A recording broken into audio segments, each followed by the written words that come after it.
மீகொட பகுதியில் தன்சல் ஒன்றுக்காக வரிசையில் நின்றிருந்தவர்கள் மீது வாகனம் ஒன்று மோதி ஏற்பட்ட விபத்தில் 6 பேர் உயிரிழந்துள்ளனர். விபத்தில் காயமடைந்த மேலும் 7 பேர் சிகிச்சைகளுக்காக ஓமகம வைத்தியசாலையில் அனுமதிக்கப்பட்டுள்ளனர். இந்த விபத்தில் குழந்தை ஒன்றும் காயமடைந்துள்ளதாக போலீசார் தெரிவிக்கின்றனர். அவிசாவள்ளையிலிருந்து கொழும்பு நோக்கி பயணித்த கேப் ரக வாகனம் ஒன்று மீகொட பகுதியில் வழங்கப்பட்ட தன்சலுக்காக வரிசையில் நின்றிருந்தவர்கள் மீது மோதியது. சம்பவத்தில் 3 ஆண்களும் 3 பெண்களுமே உயிரிழந்துள்ளதாக வைத்தியசாலை வட்டாரங்கள் தெரிவித்துள்ளன. கேப் ரக வாகனத்தின் சாரதி தப்பிச் சென்ற நிலையில் கொடகம சந்தியில் வைத்து போலீசாரால் கைது செய்யப்பட்டதுடன் குறித்த கேப் ரக வாகனமும் போலீசாரால் பறிமுதல் செய்யப்பட்டுள்ளது. விபத்து இடம்பெற்ற சந்தர்ப்பத்தில் கேப் ரக வாகனத்தை செலுத்திய சாரதி மது போதையில் இருந்தமை தெரிய வந்துள்ளதாக போலீஸ் ஊடக பிரிவு குறிப்பிட்டுள்ளது. சம்பவம் தொடர்பில் மீகொட போலீசார் மேலதிக விசாரணைகளை முன்னெடுத்துள்ளனர்.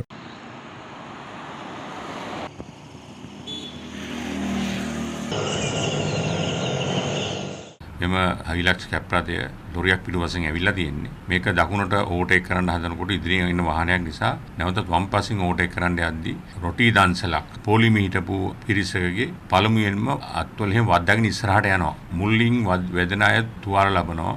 නමුත් මේ කැප්රාතය නවත්තන්නේ නැහැ. කැප්රාතය පලාගෙන යනවා. ගොඩගම හන්දියත් පසු කරලා මේක යන්න උත්සාහ කරනවා. එම අවස්ථාවේදී අපි එතනදී නිලධාරි දෙදෙනා මේ වාහනේ පසුපස ගිහිල්ලා හඹාගෙන ගොස් වාහන නවත්තලා පරීක්ෂාවට ලක් කරද්දී මේ වාහනේ ඉන්න රියදුරා බීමත්ව සින්න මට අනාවරණය වෙනවා. ඒක නිසා වහාම ඌ අතරංගුට අරගෙන ඉදිරිපත් කරනවා. අවුරුදු 15ක දැරියක් සිටිනවා. සහ එකම පවුලේ පුරුෂයා බිරිඳ සහ නැන්දනියම අනුතුරින් මිය යනවා.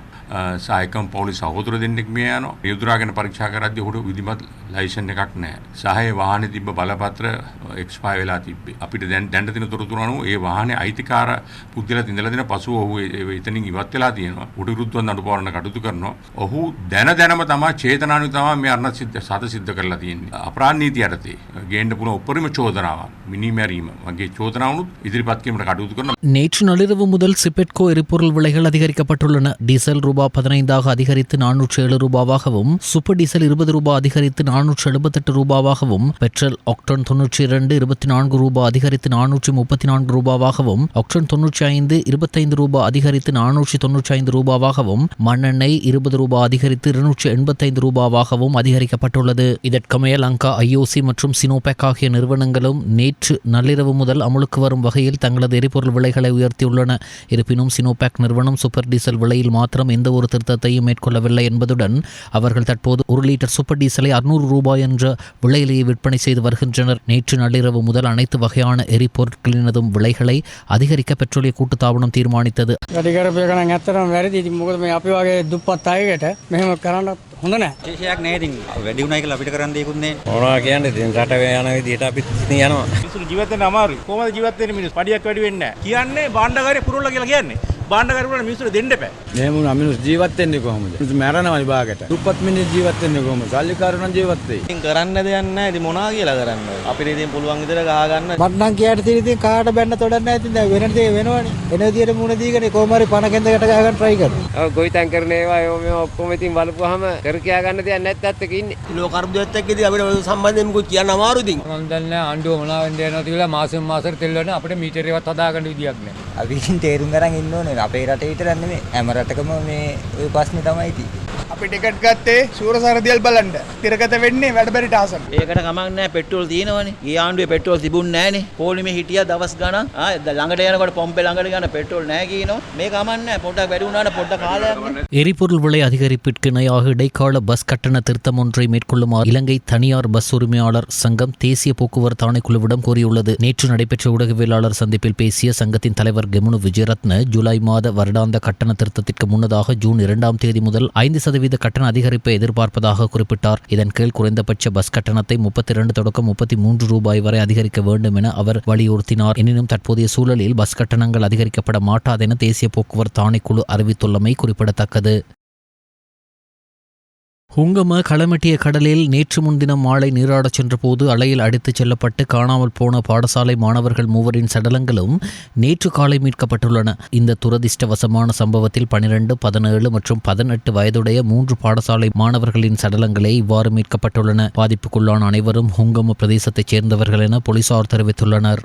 டித்வா புயலால் பாதிக்கப்பட்டு பொருளாதாரத்தை இழந்த கிழக்கு மாகாண நன்னீர் மீனவர்களின் வாழ்வாதாரத்தை மேம்படுத்துவதற்காக ஜப்பான் அரசாங்கம் இலங்கைக்கு 1.33 மில்லியன் அமெரிக்க டாலர் நிதியுதவி வழங்கியுள்ளது.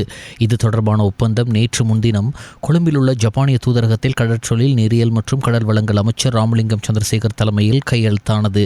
இந்த திட்டத்திற்கு தேவையான தொழில்நுட்ப உதவிகளை ஐக்கிய நாடுகளின் உணவு மற்றும் விவசாய அமைப்பு வழங்கவுள்ளது. இவ்வொப்பந்தத்தில் இலங்கைக்கான ஜப்பானிய தூதுவர் அகியோ இசுமூட்டா மற்றும் ஐக்கிய நாடுகள் உணவு மற்றும் விவசாய அமைப்பின் வதிவிட பிரதிநிதி விமலேந்திரன் சரண் ஆகியோர் கையெழுத்திட்டனர். இத்திட்டத்தின் கீழ் கிழக்கு மாகாணத்தில் தேர்ந்தெடுக்கப்பட்ட 30 நீர்நிலைகளில் 200 மீன் கூடுகள் அமைக்கப்பட உள்ளன. தொடர்புடைய நீர்நிலைகளுக்கு தேவையான மிதக்கும் வலை அமைப்புகளை வழங்குவதற்கும் கிழக்கு மாகாணத்தின் இங்கினியாகல மீன் இனப்பெருக்க மையத்தின் வசதிகளை மேம்படுத்துவதற்கு தேவையான ஹார்மோன்கள் மற்றும் ரசாயன பொருட்களை வழங்குவதற்கும் இத்திட்டத்தின் மூலம் எதிர்பார்க்கப்படுகிறது. மேலும் மீனவர் சங்கங்கள் மற்றும் பிரதிநிதிகளுக்கு இந்த மீன் கூடுகள் தொடர்பான தொழில்நுட்ப பயிற்சி திட்டங்களை நடத்துவதும் இத்திட்டத்தில் உள்ளடக்கப்பட்டுள்ளது. முதலாவது மீன் வளர் சுற்றுக்கு தேவையான மீன் குஞ்சுகள் மற்றும் மீன் தீவனங்கள் இலவசமாக வழங்கப்படும் என கடற்சொழில் அமைச்சு மேலும் தெரிவித்துள்ளது. முழுமையான ஞானமடைந்த புத்தரின் பிறப்பு, ஞானோதயம் மற்றும் மகா பரிநிர்வாணம் ஆகிய முப்பெரும் விழாவினை கொண்டாடும் வகையில் வெசாக் வளையங்கள் மற்றும் தோரணங்களால் இலங்கை முழுவதும் நேற்று முன்தினமும் ஒளியூட்டப்பட்டது. புத்தரின் முப்பெரும் விழாவை நினைவு கூறும் வகையில் கொழும்பு நகரிலும் பல வெசாக் வளையங்கள் மற்றும் தோரணங்கள் அமைக்கப்பட்டுள்ளன. அவை அனைத்தும் நேற்று முன்தினமும் ஒளியூட்டப்பட்டன. இதேவேளை பல வெசாக் வளையங்கள் மற்றும் தானசாலைகளும் நேற்று முன்தினமும் நாடளாவிய ரீதியில் இடம்பெற்றது.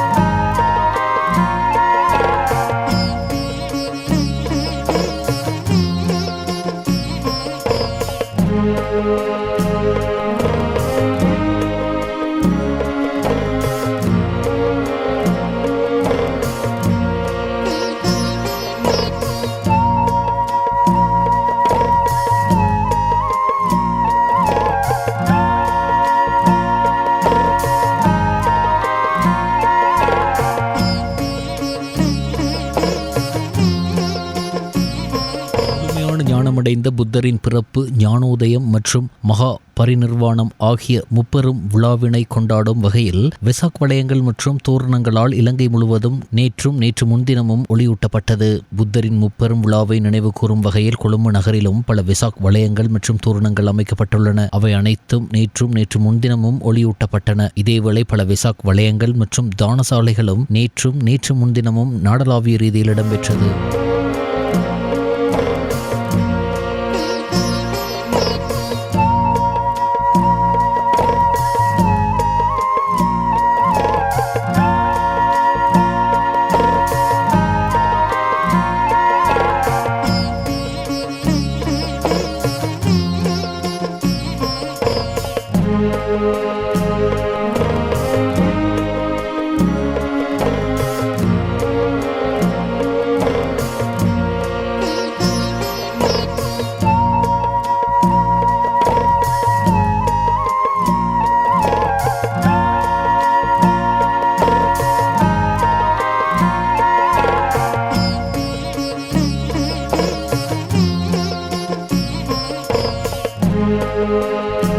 व्यापार अधिपति समान उपसेन मैතුන්ගේ පූර්ණ අනුග්‍රහයෙන් තමයි වසර 16ක් පුරාවට KDU සමූහ ව්‍යාපාර අධිපතිතුමාන් ඒ වගේම ලෙල්ලෝපිටිය අවට ප්‍රදේශවාසීන්ගේ පූර්ණ අනුග්‍රහයෙන් තමයි මෙවන් සුවිශේෂී කර්තව්‍යයන් මේවා ආකාරයට අපි ගෙනෙන්නේ.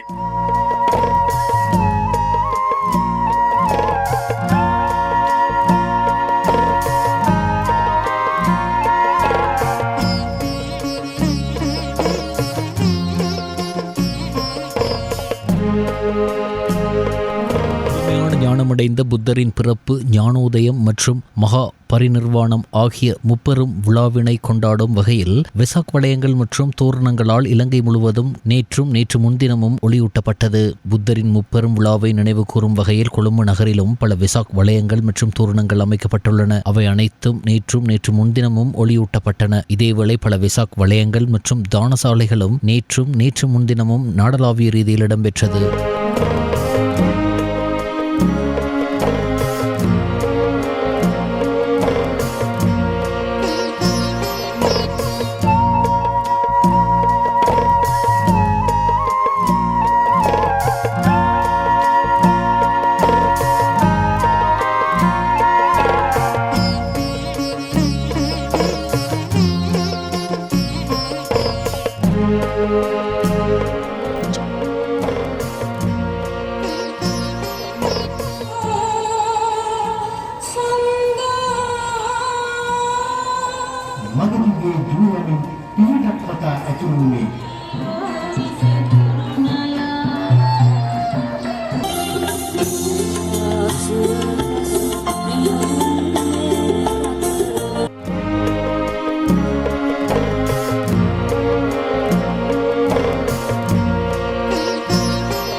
අගමැතිතුමනි ඔබතුමන්ට මගේ ගෞරව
அனைத்து அரசு நிறுவனங்களிலும் ஒருமுறை மட்டுமே பயன்படுத்தப்படும் பிளாஸ்டிக் தண்ணீர் போத்தல்களை கொள்வனவு செய்வதற்கும் பயன்படுத்துவதற்கும் இன்றுடன் தடை விதிக்கப்பட்டுள்ளது. அரசு நிறுவனங்களின் கழிவு முகாமைத்துவ நடவடிக்கைகளை முறைப்படுத்துவதற்காக அரசு நிர்வாக மாகாண சபைகள் மற்றும் உள்ளூராட்சி அமைச்சினால் கடந்த 15ஆம் தேதி விசேட சுற்றறிக்கை ஒன்றின் ஊடாக இது குறித்து அறிவிக்கப்பட்டிருந்தது. இந்த சுற்றறிக்கை அமைச்சுக்களின் செயலாளர்கள், மாகாண பிரதம செயலாளர்கள், திணைக்கள தலைவர்கள், கூட்டுத்தாபனங்கள் மற்றும் விதிகளுக்குட்பட்ட சபைகளின் தலைவர்களுக்கு அனுப்பி வைக்கப்பட்டுள்ளது. குறிக்கப்பட்ட சுற்றறிக்கையின்படி மே மாதம் 31ஆம் தேதியான நேற்று முதல் அனைத்து அரசு நிறுவனங்களிலும் ஒருமுறை மட்டுமே பயன்படுத்தப்படும் பிளாஸ்டிக் தண்ணீர் போத்தல்களை வாங்குவதும் பயன்படுத்துவதும் முழுமையாக தடை செய்யப்பட்டுள்ளது. ஒருமுறை மட்டுமே பயன்படுத்தப்படும் பிளாஸ்டிக் பொருட்களை நிறுவனங்களுக்குள் பயன்படுத்துவதை தவிர்ப்பதற்கு அனைத்து நிறுவன தலைவர்களும் தேவையான நடவடிக்கைகளை எடுக்க வேண்டும் எனவும் அதில் குறிப்பிடப்பட்டுள்ளது. புதிய சுற்றறிக்கைக்கு மேலதிகமாக கடந்த ஆண்டின் ஏப்ரல் மாதம் 2ஆம் தேதி வெளியிடப்பட்ட அரசு நிர்வாக சுற்றறிக்கையின் விதிகளும் தொடர்ந்தும் செல்லுபடியாகும் என அமைச்சு குறிப்பிட்டுள்ளது. இதற்கமைய அனைத்து அரசு நிறுவனங்களுக்கும் 3R கருப்பொருளுக்கு இணங்க செயற்பட வேண்டும். குறைத்தல், மறுபயன்பாடு, மீள் சூழ்ச்சி. இந்த சுற்றறிக்கையானது மத்திய சுற்றாடல் அமைச்சின் உடன்பாட்டுடன் வெளியிடப்பட்டுள்ளதாக அரசு நிர்வாக மாகாண சபைகள் மற்றும் உள்ளூராட்சி அமைச்சு மேலும் தெரிவித்துள்ளது. புத்தலட்சுமி வெசாக் வலயம் கங்காராம பகுதியில் நடைபெற்று வருகின்றது. இதற்கான ஊடக அனுசரணையை சியத் டிவி மற்றும் சியத் FM ஆகிய ஊடகங்கள் வழங்குகின்றது.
බුද්ධරශ්මයේ ජාතික වෙසක් කලාපයේ 3 වන දිනය අදයි. මේ සඳහා බැතිබර මාධ්‍යදායකත්වය ලබා දෙන්නේ සියත TV සහ සියත FM.